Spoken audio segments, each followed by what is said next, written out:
Welcome back to my YouTube channel. So நம்ம போன previous வீடியோவில் வந்து தூரம்பருப்பு அடை பார்த்தோம். இப்போ தூரம்பருப்பு வடை பார்க்குறோம். அதுக்கு என்ன பண்ணோம்னா, நம்ம மாவில் வந்து தேங்காய் மட்டும் போடக்கூடாது வடைக்கு. ஸோ அதே மாவை நம்ம எடுத்துக்கலாம். இது 2 in 1 பர்பஸ்ஸு. அடையாகவும் சுடலாம், நம்ம வடையாகவும் சுடலாம். கெட்டி பதத்தில் அரைச்சிக்கினா வடை வந்துடும். ஸோ இதுக்கு வந்து நம்ம குழிக்கரண்டியாக எடுத்துக்கணும், அப்போ தான் வடை ஷேப் வரும். ஸோ ஒரு குட்டி குழிக்கரண்டி எடுத்துக்கோங்க. அப்போ வடையோட நம்ம இப்படி ஊற்றும் போது நம்மளுக்கு வடை ஷேப் கிடைக்கும். ஸோ தூரம்பருப்பு வடை எப்படி சொல்லலான்னு பார்க்கலாம் வாங்க. ஸோ இப்படி ஒரு பேன் வச்சுட்டு ஆயில் சூஸ் பண்ணிக்கோங்க. மணல் வச்சுட்டு அதில் எண்ணெய் சூடான பிறகு நாம் வடையை ஊற்றிக்கிறோம். தேங்காய் போடக்கூடாது. அடைக்குன்னா தேங்காய் போட்டு நம்ம தோசை சுடுறோம். இது தேங்காய் இல்லாத அதே மாவை எடுத்து வச்சுக்கோங்க ஒரு கப்பு முன்னாடியே. அப்போ நம்ம 2 in 1 பர்பஸாக யூஸ் பண்ணிக்கலாம் இதே மாவை. ஸோ நல்லா வேக விடுங்க, எதுவும் டிஸ்டர்ப் பண்ணக்கூடாது, அப்படியே வேகணும்.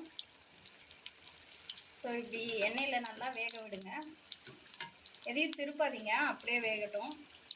நம்ம வடையை ஒவ்வொன்றா பார்த்து திருப்பிக்கோங்க.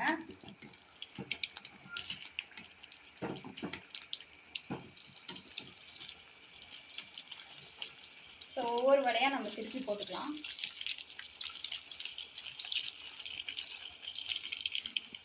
திருப்பி விட்டுக்கலாம்.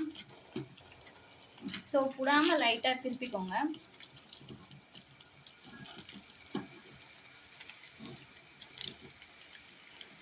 இப்படி லேசாக ஒவ்வொரு வடையாக நம்ம திருப்பி போட்டுக்கலாம்.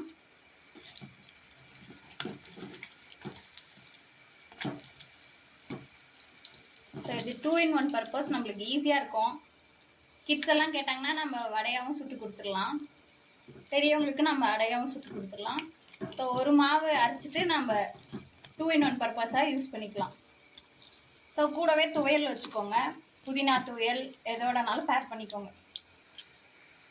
நம்ம இப்போது மத்தியானம் சுட்டோன்னா நைட்டு வரையும் வச்சுக்கலாம், இல்லை ஈவினிங் வரையும் வச்சுக்கலாம். 2 வேளைக்கு வரும்.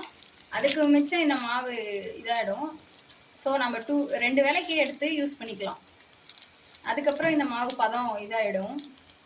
அதனால் 2 வேளைக்கு உடனே யூஸ் பண்ணி காலி பண்ணிடுங்க. முடிச்சாச்சு.